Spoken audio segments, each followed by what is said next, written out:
A Tangle of Spells. Episode 3, The Buttercup Bakery. I was in the woods, standing at the entrance to the Buttercup Bakery, run by Fairy Berry. I'll show you my sketchbook to explain the story. I had been out walking in the woods when I had discovered some tiny clothes fluttering in the breeze. They had changed colour right in front of my eyes. That was when I met Mossy, the fairy who runs the lavender laundry. He told me that there'd been a spell mix-up.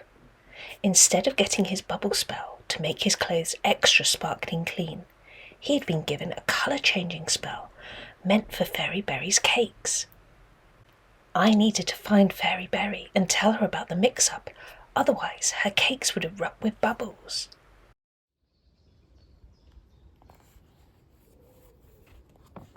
I had just found the tree that homed the Buttercup Bakery. As I grew nearer, I was met with the most delicious smell of baking. Inside the hollow, the Buttercup Bakery was more beautiful than I could have imagined. There were 6 little cakes sitting on the table, ready to be decorated.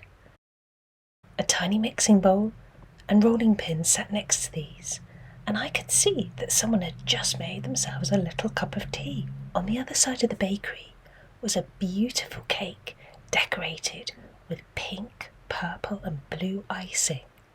Next to it, a set of shelves filled with bakery supplies.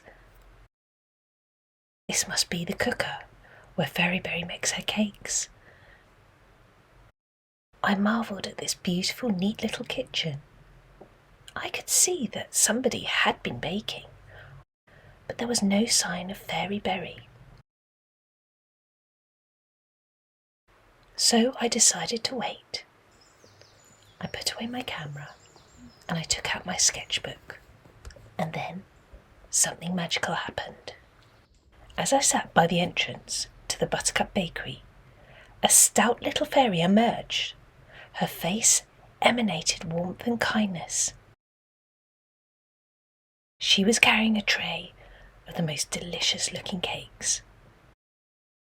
"Now for the final touch," she said, placing them down upon a mushroom. "No!"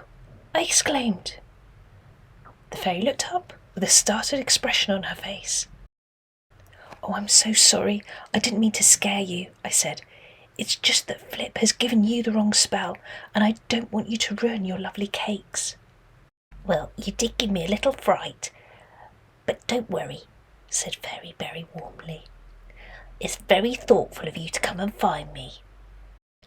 I was just about to use the spell, but not to worry. I'll use these flowers as a finishing touch to my cakes." Fairy Berry held up a handful of beautiful blue flowers and then carefully placed them onto the cakes. "There," she said, "ready to go. Enchanted colour-changing cakes are all very well, but you can't beat the magic of nature."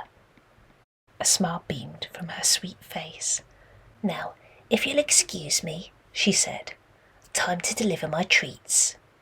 And she rose gracefully on shimmering wings into the air. As she fluttered off through the forest, she called out, "Enjoy your bubbles!" I realised I was still holding the bubbles that Flip had left me with. I dipped the wand into the bottle and blew a beautiful fairy bubble. I hope you'll join me on my next adventure in the magical fairy woods.